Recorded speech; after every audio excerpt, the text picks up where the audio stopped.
Comes the other way, steps for three, and hit it. Jason Lawhead gives the Spartans a 5-4 lead. Back comes Illyria up top on the inbound. Flips it left side to Lawhead. He'll launch another three and hit it. Jason Lawhead with an NBA three on that one. Gives it deep in the corner to Lawhead for three, and he hit another one.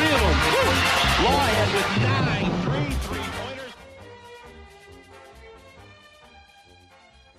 Hey, everybody, welcome to Lawhead's Court. It's a new year. Happy New Year to you. 2026 is upon us. Day 2, only 364 days left of 2026. Get your Christmas shopping in. Had a great New Year's. At the end of the day, I did nothing. It was a rainy, gloomy, crummy New Year's Eve. We had some, I guess what the kids would call fluid plans. If the weather was really nice, we were going to go up and take the train to San Juan Capistrano, the surf liner, Amtrak. We live right by. So that was kind of a long-term plan. And then as the days shaped up, we looked at it and we were like, it's probably going to rain. Forecast is usually on. When they say rain here, you get it. It's not like the Midwest or wherever, like, hey, they said it wasn't going to rain, and a bunch of rain comes in. No, if it's not regular Southern California weather, it's going to rain, and they know it.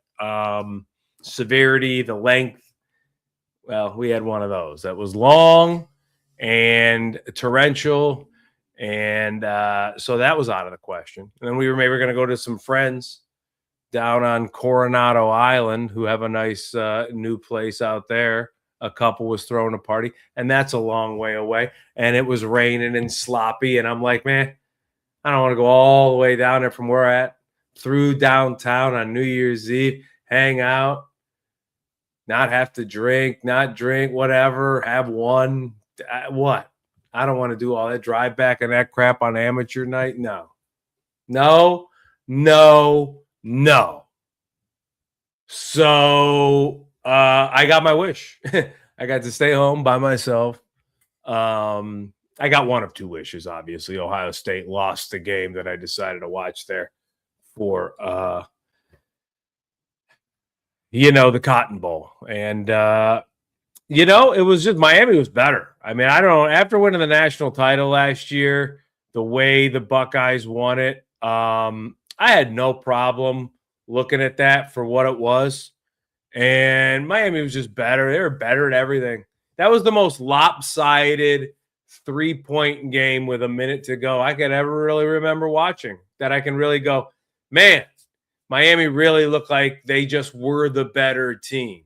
A game like that, I don't think they coached that bad of a game. Maybe some play calling early was bad, but I just think when you look at the amount of times Miami got to say it, the amount of times they were able to just rip him down for big losses on those sacks, that was just a theme over the game. And then they always pulled one out when they needed it.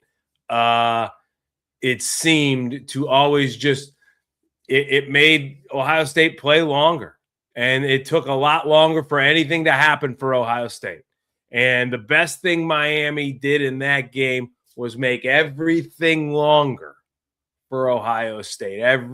Even the drives that, showed some promise or didn't bear fruit. There was a few of them, didn't get it done. And then even the drives where they scored, everything took too long for Ohio State. It took too long to get the ball back from Miami, to get them on stops, and eventually they couldn't do it at all after not being able to convert. And it just was first down, second down, third down, fourth down, all downs, pressure on the quarterback, strength in the trenches. I mean, it was the most lopsided 3-point game I've ever seen. So I actually give Ohio State credit. The fact that they stayed in a game that they maybe could have won down the stretch. And I'm not even talking about the delusional fans who are like, oh, man, if we don't throw the pick six and we make that field goal, well, yeah, of course. If you do that, I mean, but that's the game. Like, that's if Miami doesn't fumble going in, it's 21-3 if you make the field goal. I mean, I don't get like, Yeah, that's the whole point. You can't do that. This is not Miami of Ohio where you can throw 2 pick sixes and miss 3 field goals and still win. This is Miami of Florida, who just knocked Texas Tech's block off with holding them to 3 points. Like, yeah, you've got it. You can't do that. And so these fans that are like, oh man, we just did that. Like, well, we didn't. They didn't. Ohio State didn't. They couldn't manage their way out of anything and get into any kind of rhythm. They had a couple of drives there. First one coming out in the third quarter. You kind of almost knew that was going to happen. Sun's coming in a little too harsh. I'll pull those blinds down a little or up. But there we go. Look. Miami's just better. And so the fact is the Buckeyes lost by 10. They were down 3 points with the chance to either tie it or win it. They had the ball. They had a chance. They were moving it. They converted a 3rd and 15, but then they got right back into 3rd and 20. And it was things like that. And, the fact that the pounding Sayin took it, and the fact that he was still, making some throws in the second half, making some plays, getting the drives, to where they had him. And then there was just some head scratching play calls on some certain down and distances against the Miami defense that always just seemed to go get one more play and make one more play. And always they just seem to be gang tackling way more. They seem to, their offensive line was upfield, knocking into the second line and third defense of Ohio State's oftentimes. Fletcher was just, running he knew it was just going to get better. Jackson looked like he was just running to see if he could find something, anything. It was night and day. But at the end of the day, Ohio State, people are, at the end of the day, they lost their last 2. 3 points to Indiana. 10 points, essentially 3 points almost, basically. 10 points. We'll give Miami their due. I'm not going to say, it was a 3-point game. No, it was – they lost the last 2 games of the season by a total of 13 points to the 2 teams that might be playing for the national title. So, how bad is it, right? So, at the end of the day, they were a young team that replaced a lot of starters on defense. They replaced a defensive coordinator. They had a first-year quarterback coming in to a big job. Defending national champions at Ohio State with 2, top draft pick talent receivers that are going to be NFL, studs. And what are you going to do, kid? And he went 12-0 until he lost the last 2 games to maybe the 2 teams that will play for the national championship, because that's what it looks like to me. Indiana, Miami look like, as much as Ole Miss pulled that game out. Miami, you can't trifle with Miami like Ole Miss did with Georgia, being careless, getting down, and then all of a sudden, having a game unravel. Kirby Smart do some stupid stuff. Kirby ain't so smart, but hey, look, you can't blame a Kirby Smart either. I'm not going to blame a Ryan Day. I blamed Ryan Day all the way up until that run last year. I was calling for Ryan Day's head at the Michigan game last year. So to me, this really isn't on Ryan Day. Could he have coached a better game? Sure. He even said so. The fact is this team pretty much at the end of the day will probably have 2 losses to the 2 teams playing for the national title by a total of 10 points with a freshman quarterback and replacing a bunch of guys. So it's a damn good season. And so as much as it was disappointing, and you can flat out, I can admit, hey, look, Miami was better at everything in that game, every single thing. And for people to jump on there and make excuses, that delusional, like, but if we don't throw the pick 6, and it's like, yeah, but that's the game. That's what you did. You threw the pick 6.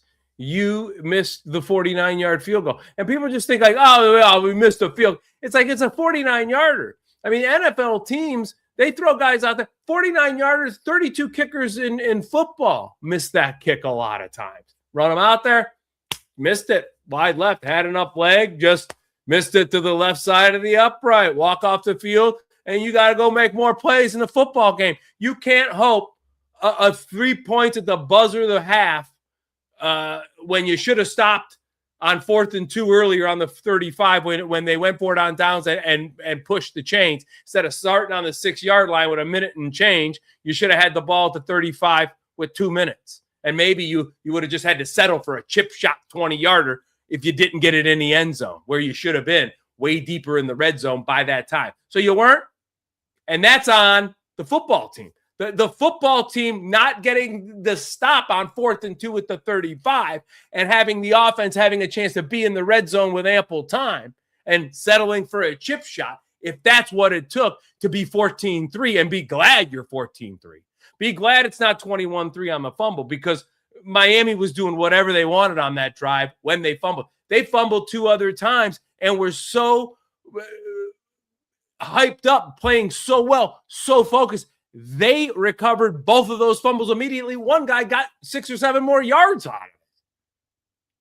He caught it on the bounce. Like they started playing basketball against it.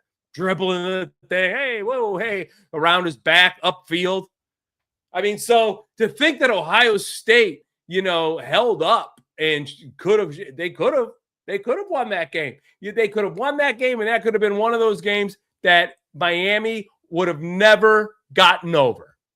Yeah, they had the ball. They could have went down at 17-14 and won the game, but they didn't convert. They didn't get it done. Miami got it done.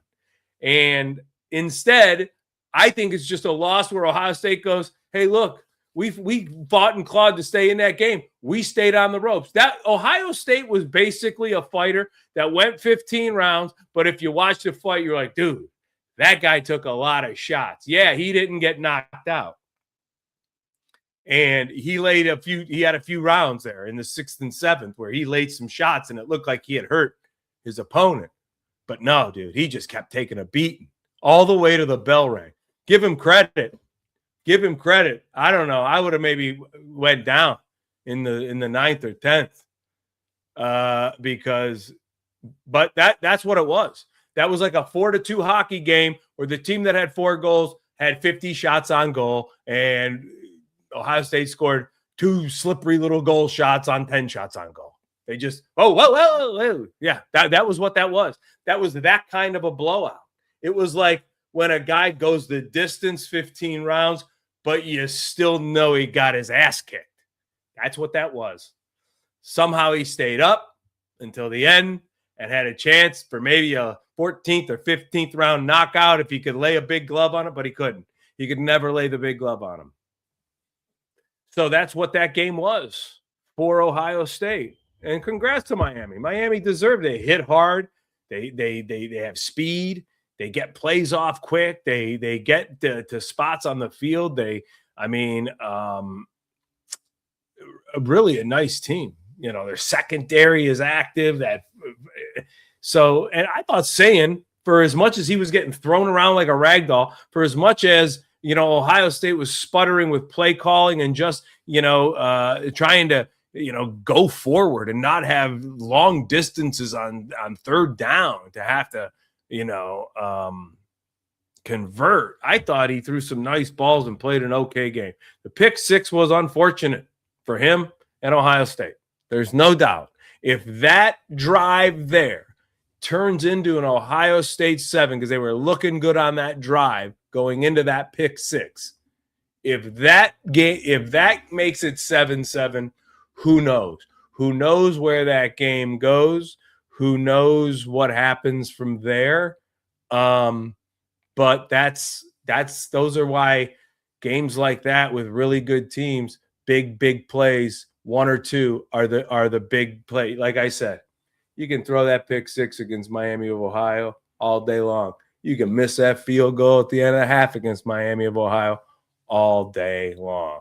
Not against Miami of Florida in a college football game. And Indiana, wow. I don't think I'd ever say in my life, I don't think I would ever have thought, watching college football from a very young age, growing up in Ohio State everywhere, high school football everywhere in my life when you're a young kid who's into sports, playing it in the backyard, tackle in the mud, in the fall with 10 or 11 other guys, however many you could get together, whatever it was. Playing organized all the way up until high school, until I just said, you know what?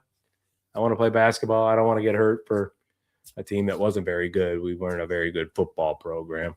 But loving the game, always being glued to it from the high school when I was around it, you know, in Lorraine, in that area growing up, to college, and just being glued to the television since I was a kid, all the way through now, seeing many games live, watching many of them. I never thought in my life I would ever see Indiana football beat Alabama in a college football playoff, let alone run up the score. I mean, Cignetti, say what you want, he didn't go for a touchdown on the last time he had the ball, of course. It was already 38-3. But if it was 31-10, I bet he would have, to get that 38. He got his 38-3. He knew Alabama wasn't going to get the ball again. But don't you think for a second he wasn't at that point at 24-0. He had his foot on the accelerator, and he was thinking, run up the score. Run up the score, make it a bloodbath. If he could have won 45-0, he would have. And God bless him for it.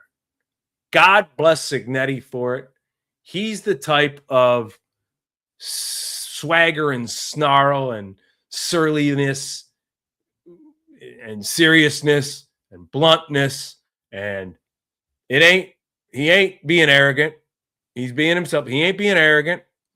He just ain't being second rate. He ain't accepting that, it's a losing his football program. Ask him that question.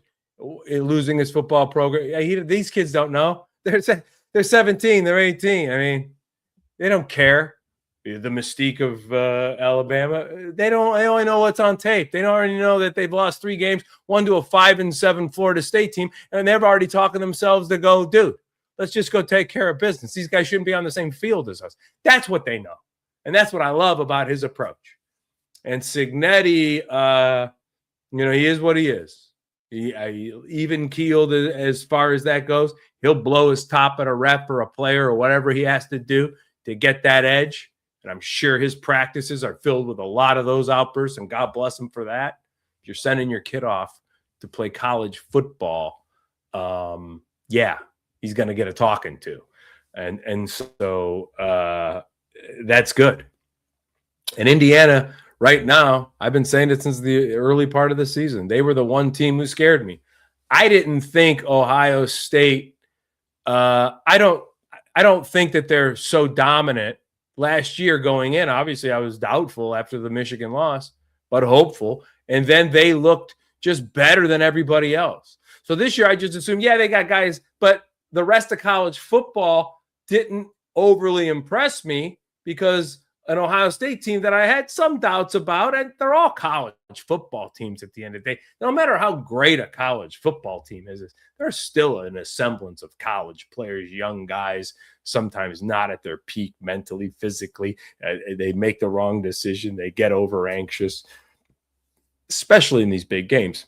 So going into this year, as I looked around, I kept watching college football based off of the fact that Notre Dame went to the finals and Ohio State beat Tennessee the way they did, and they were able to take care of Texas and then take care of them again in the beginning of the season. And then you see all the teams that were preseason studs, Penn State, all these other teams, I can't even think of their names now, they just fall immediately right out of the top 5, top 10, and aren't even ranked at the end of the season. Like, you're like, okay, well, it's just, you know what? Ohio State should have as good a chance this year to win it all as from what I'm seeing. Yeah, they're not playing a good schedule, whereas Indiana did.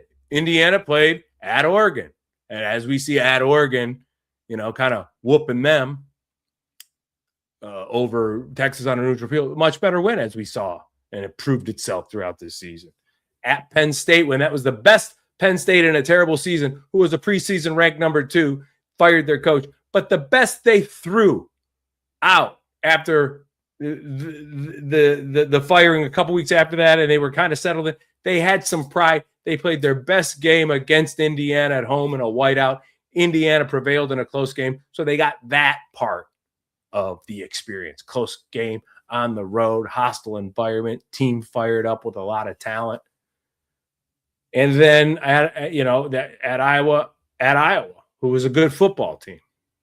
At Iowa, low scoring in the trenches. You're going to have to win it in a 20-16 game, which I think that's what was the score. So Indiana can win every way.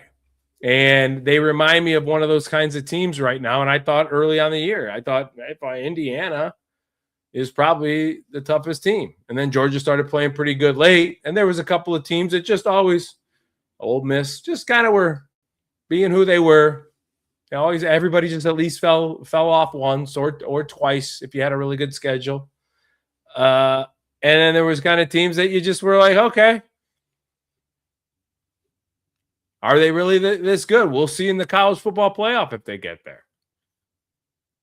And right now we are seeing an interesting trend, actually, that Indiana is the only seed in the last 2 years to move on, to advance. So the top 8 seeds in the last 2 years, Indiana's the only team.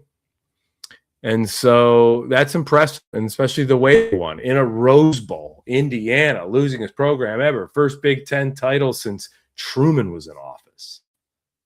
I mean, Indiana hadn't been to Pasadena.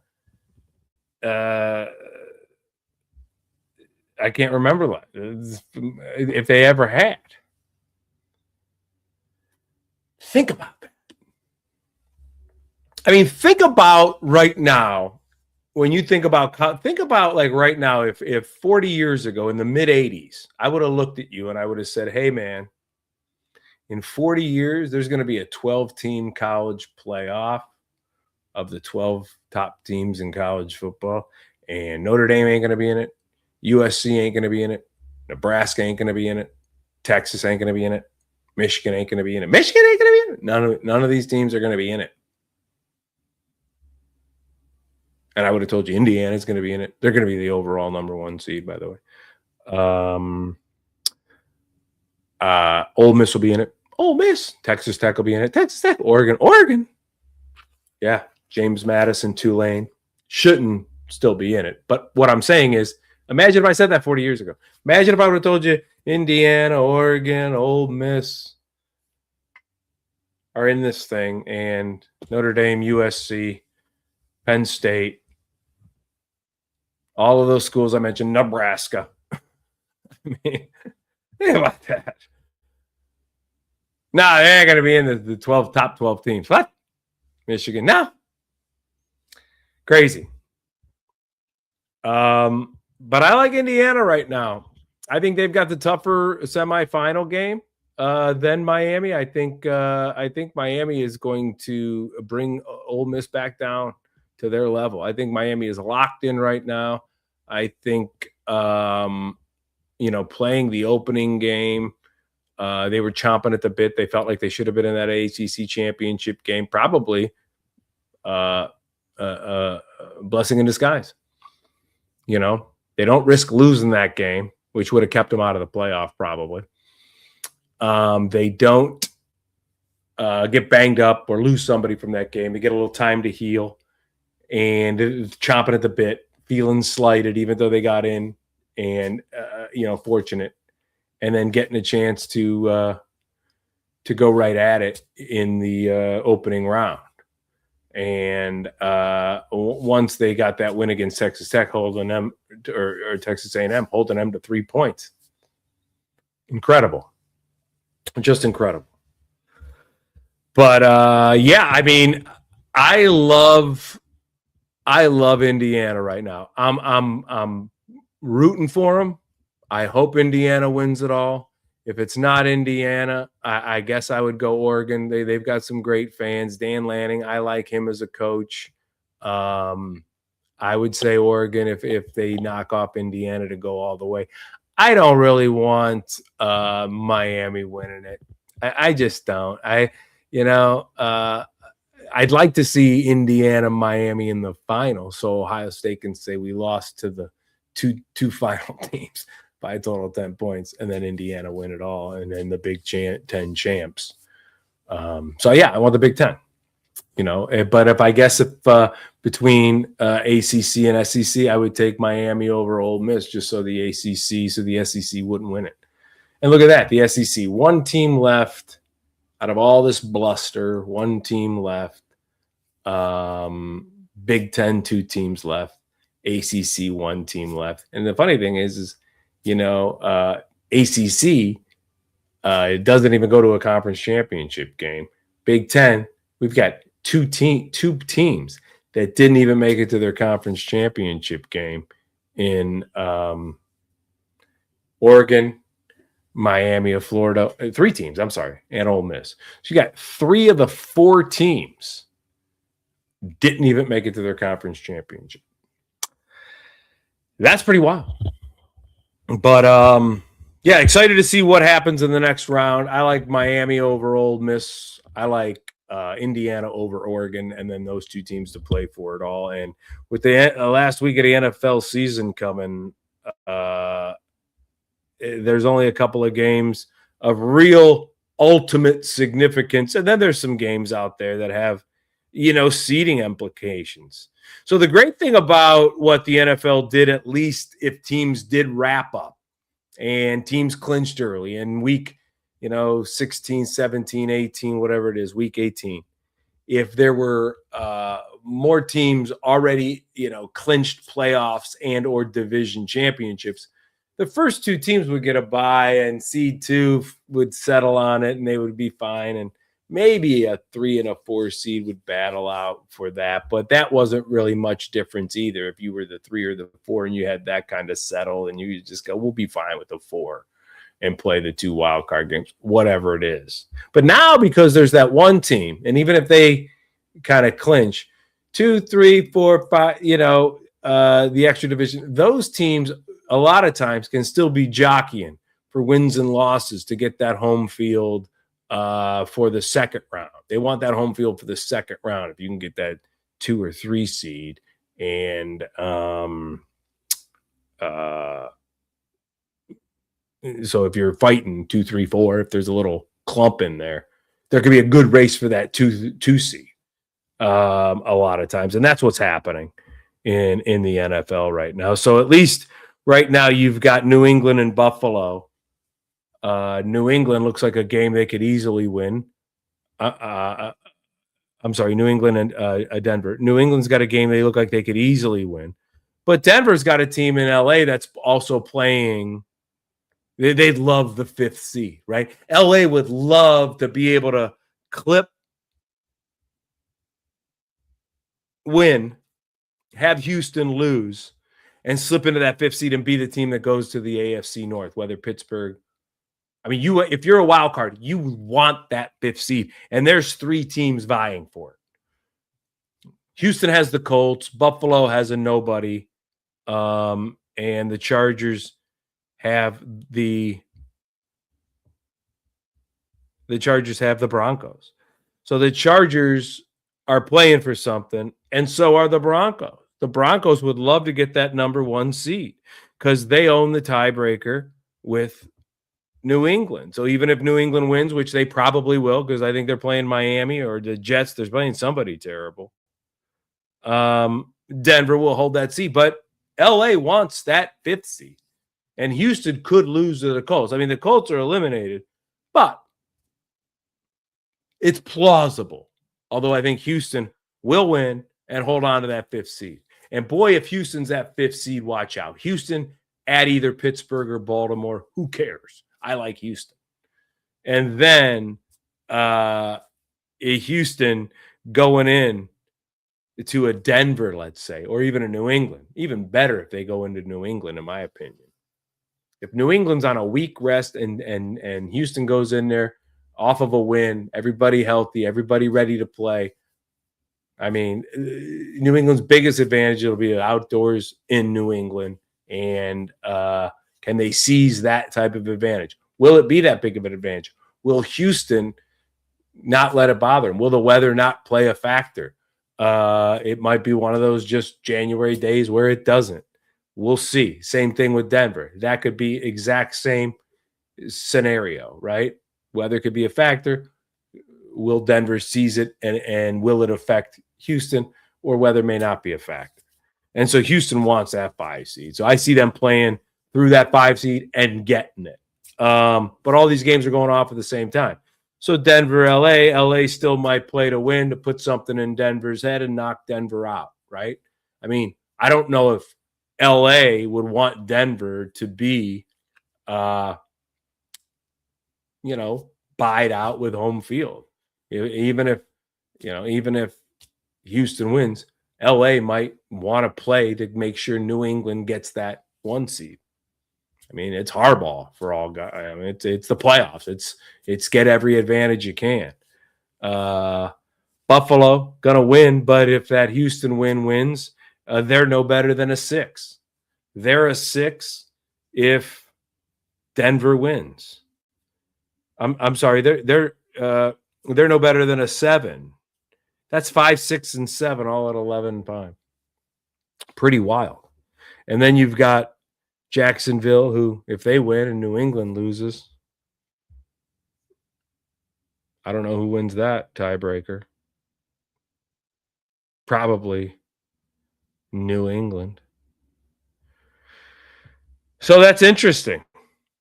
And in the NFL, in the NFC, I should say, Green Bay, they're not playing for anything. They've locked the 7 seed. They're fine with the 7 seed. They're not going anywhere. I think the Rams might just have accepted that fate as well, knowing that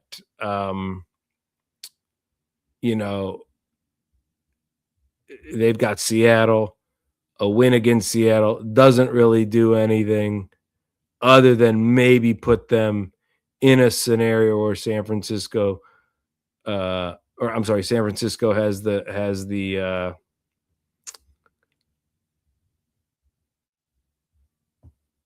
Seattle last game of the season.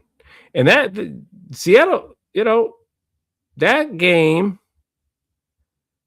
as I look at the standings, I'm having a hard time with my phone right now. As you can tell, I'm kind of puttering along. So that game's for the division.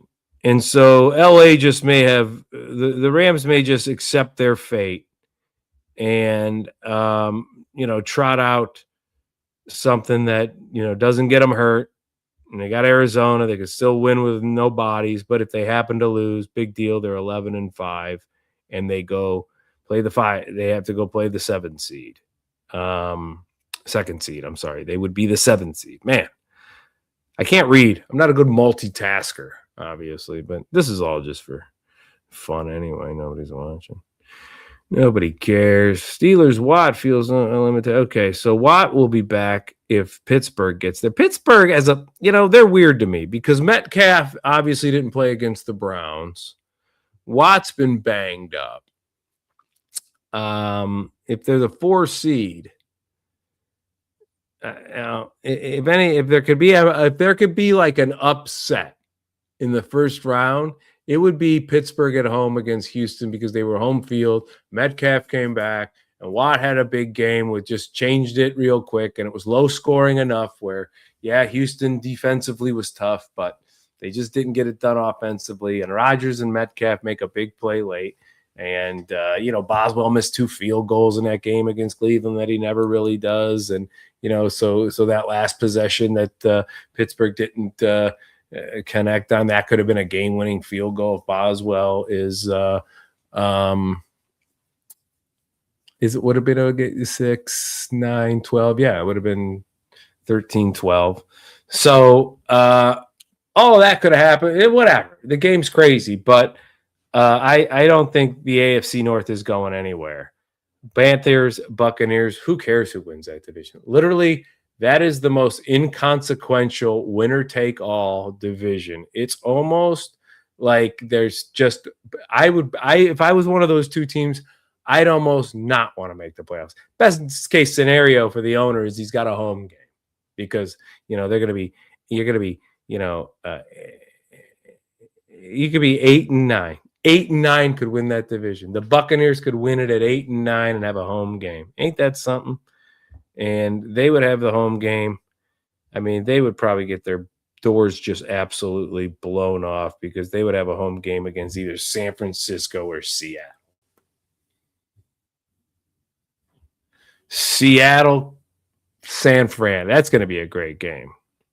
So we've got some good ones. We've got Seattle and San Francisco for the whole ball of wax. Let's look at the games on Sunday. I'm going to do a quick prediction and close the game on this. So Saturday, that's right. Saturday football. Love the last couple weeks of the season when they give us a little Saturday football.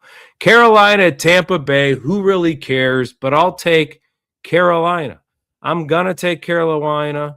Tampa Bay shouldn't even be in this position. They've spiraled their way to this spot after looking like a team that was gonna be, one of the best records in football in the first 6 or 7 weeks. They look like statistically what they were doing and the wins that they were snatching away, and they were that kind of a team. And now they are just white knuckling it to an 8-9 record to try to win that division. Seattle and San Francisco, that one is going to be a dandy. And I'm taking San Francisco. The way they've been playing offensively, I know Seattle's defense is really good, but the way San Francisco has been playing offensively, I think they're going to be able to get the job done at home. For all the ball of wax, Shanahan and this group of guys, they've been through a lot together. Some have left, some have gotten hurt and come back. Some are playing hurt. I just really like San Francisco when they play well like this in December, and they've done it in years past. Obviously, last year was a rough year for them, but in the years that they've won high double digit, when you look at Kyle Shanahan, his first 2 years at San Francisco were rebuilding years. I think he only won maybe 5 or 6 in each of those years, but it's been almost double-digit wins, excluding last year when things just went south. But boy, did they pick it right back up. That says a lot about all those guys. That's why I like them. It says a lot. Debo's gone. McCaffrey's not 100%. He gives 150. He just isn't 100, and he's playing through it and playing at a high level and is just such a dangerous weapon. And Brock Purdy. I mean, Brock Purdy is just, it's incredible that he's gone through what he's gone through, couple of different injuries, a guy that they thought was just going to be, a Jeremy Lin type of flash in the pan, and, the league will catch up to him. And even if he stayed 100% healthy and all his, they thought even if this guy never got hurt and none of his weapons ever got hurt or left, and they thought he was just going to be a flash in the pan. And look at him through it all. He's having a sneaky, you could make a case for Brock Purdy. I know he missed some games early and Mac Jones picked up the slack, but you can make the case for Brock Purdy. I mean, he's probably the second half. He's probably the second half MVP. The way he's played the football for San Francisco in light of what they were going up against and what they were chasing, with Seattle playing so well in that division and the Rams coming out and them looking like world beaters, and San Francisco to have Mac Jones and Brock Purdy play the way they've played is just incredible. McCaffrey, I mean, these guys played every single game this year. He's probably been able to take one off if he needed to. He played every single game this year, banged around. Stats weren't the prettiest when it comes to yards per average, but he toted the ball over 300 times going into this week. And 10 touchdowns, only one fumble, never lost a fumble, fumbled the ball one time, didn't lose it. So that's why I like these guys. Juwan Jennings has come along. I mean, Kittle's just reliable. He's one of the best tight ends. Juzek, the fullback, is just, he's always just, right where they need him. So they've gotten, to me, San Francisco right now, if I had to pick anybody out of the AFC, and I'll tell you, obviously, after Saturday, this will really give us a good, look as to who is the team, who looks the best between those two teams. But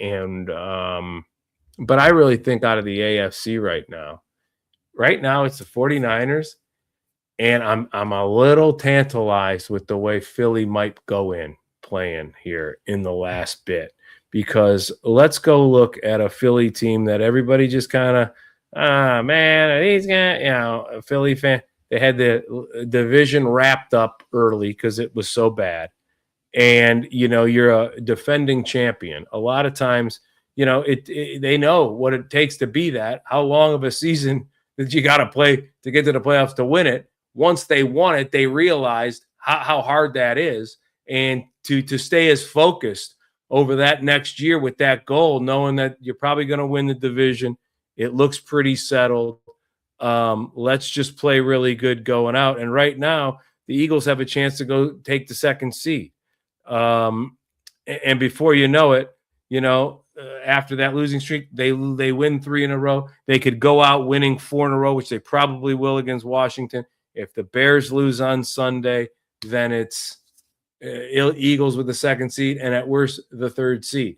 So they're dangerous to me because they've been there. Once the light comes on, Saquon, again, not the kind of year he had last year, but go look at his stats. They're still really good. He played every game. The Eagles, they lost 5 games. They had a 2-game losing streak and a 3-game losing streak. And so they lost, the last couple games better than they lost the early games. Early in the season, they lose to the Giants, 34-17. Terrible. And these are after wins opening win against Dallas. They win against KC. They win against the Rams. They beat Tampa, who that was their only loss for a while early in the season. They lose to Denver. That's fine. I mean, you're talking about a team, when you look at Philly on paper, a lot of people are like haw because they got into that bad streak and they played that awful game against Dallas, and then they gave away that game against the Chargers, and everybody just thought the sky was falling if you're, an Eagles fan. But when you look at their, maybe they don't look like they did last year. And last year, that's the best Eagles team in the history of the Eagles. I hope Eagles fans realize that that's a great, great football team historically in the NFL, if you ask me. I mean, there's been some great ones, but, you would be hard to not put them in the top 10. The way they ended that dynasty and the fashion they ended it, the way they handled business throughout the season, the historic year that a Saquon Barkley had, as good as that defense was, and then performed in the best games against the toughest teams, how they performed in the playoffs and in the Super Bowl. I mean, you have to regard them in probably the top 10 of all-time NFL football teams. So they're the greatest team in Eagles history. You're never probably going to come close to that, even with these same group of guys. Even if Philly goes and wins the Super Bowl again this year, they're still not going to be anywhere near as good as the team that won it last year, in my opinion. Unless they just flip a switch and all of a sudden they look exactly like the, bulldozer that they were last year, which I just don't think they're gonna. I think if they get through this, it will be a gauntlet. Last year wasn't the easiest. They made it look easy, and especially in the Super Bowl, they made it look easy. Their Super Bowl performance overrode, any type of close game or any type of, thing that they may have looked weak at in the playoff games. They had a tough one with the Packers. So although they still made it look easy in those wins ultimately. And maybe they will again. I don't think they will if they do it, but I do think that they can do it. I still think that the Philadelphia Eagles are very, very dangerous in the NFC. I think the Eagles and the 49ers are the most dangerous teams in the NFC right now. And I think right now, the more Buffalo loves to just, make you doubt them right now. Every year, right now, right when you thought 3 weeks ago, Buffalo was the team in the AFC that every year right before the playoffs or right in the playoffs, they make you doubt them. And no more year than this. I mean, if this isn't the, gift of a lifetime, no Patrick Mahomes to worry about, right? A Joe Burrow that's not going to be in the playoffs. A Baltimore team that even if they are in there, they don't look like the team that you've been chasing or the other team that's been in the conversation of who's going to take down the Chiefs. It was the Chiefs conference. And for a while, it was either Buffalo, Baltimore. Can these teams be good enough to take them down? And maybe an outlier once in a while would fly in. Oh, Jacksonville going to be good this year? Whatever. Right? These guys going to be able to get it? Well, now it was Buffalo's to take, and they couldn't even win the division from New England, who came out of nowhere. I mean, that's when you just want to shake Buffalo. You just want to shake them.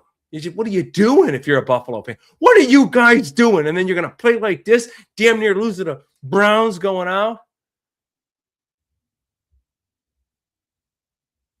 Yeah, you beat New England and everything looked great. And then you stumble out. You lose to the Eagles at home. And so even though that Eagles win wasn't pretty, they went into Buffalo and made it ugly and won. And so if you're Buffalo, you're going, this is nobody. There's no Joe Burrow, carrying Cincinnati, who they've beat us before. None of the great quarterbacks in the AFC that have always been circling us, or circling Mahomes, you should say, and us being one of them circling that could never bring them down. Finally, Mahomes, they take themselves out. And we're sitting here, and I can't get it done with Drake May and CJ Stroud, and I just pulled my, and so this is his only chance. Josh Allen's only chance to win a Super Bowl is right now. And I'm going to tell you, if he doesn't get it done, I don't know if Buffalo will ever win a Super Bowl. Because if a Bo Nix or a Drake May or a CJ Stroud win the Super Bowl, or just even go, because if Buffalo doesn't go to the Super Bowl, they can't win it, obviously. So if that's what they're looking at, I mean, which is why maybe Pittsburgh as an outlier, because Roger, you look at you and go, are these guys ready?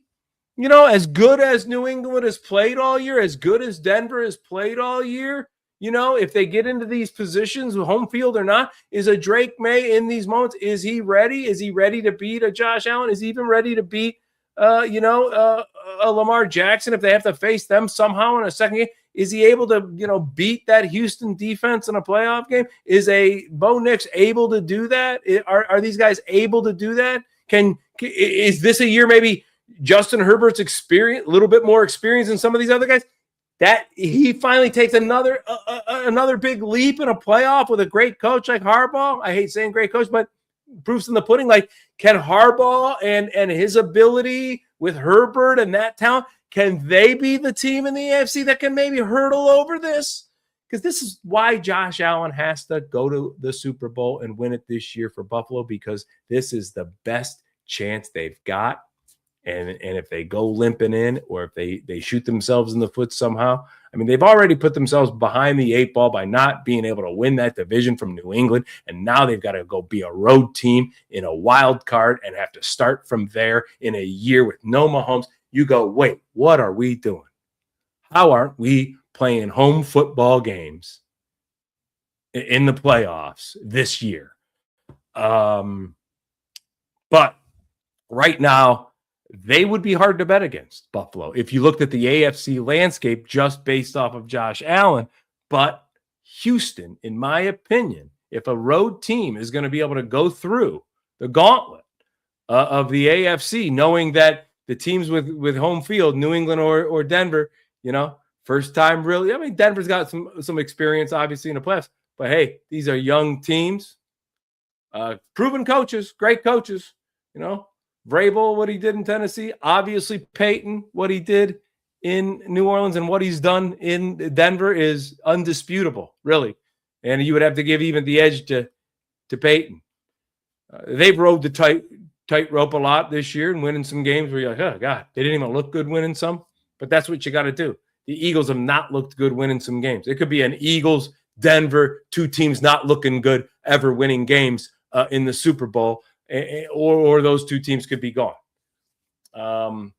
So I don't know. Houston is Houston, San Francisco. I wouldn't be surprised if Houston, San Francisco was the Super Bowl matchup. And we'll revisit that, obviously, with the next few weeks. But it's been fun. A couple of people jump in on a viewership. A couple of people jump out.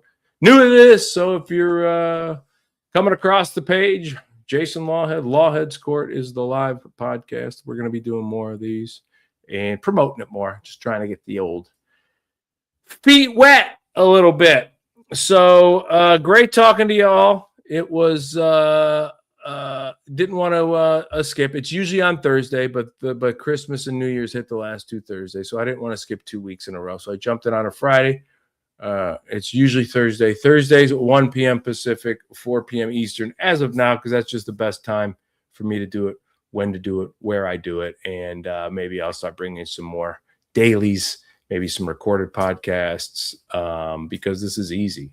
Just going live and setting up this thing. It's better than doing all of that audio engineering crap. Just a couple of little cords and a ring light and some headphones that I don't break when I'm. But anyway, that's what we'll do. We'll do it. It'll be the next time. Lawhead's Court. Check out and subscribe. A lot of stand-up comedy. I'm going to be doing some cooking videos, a lot more podcasting, all that great stuff. So happy New Year 2026. Can't wait to get it started. And NFL playoffs, more college football playoffs coming. And we have a lot to talk about. We'll see you next time on Lawhead's Court. Thanks for tuning in.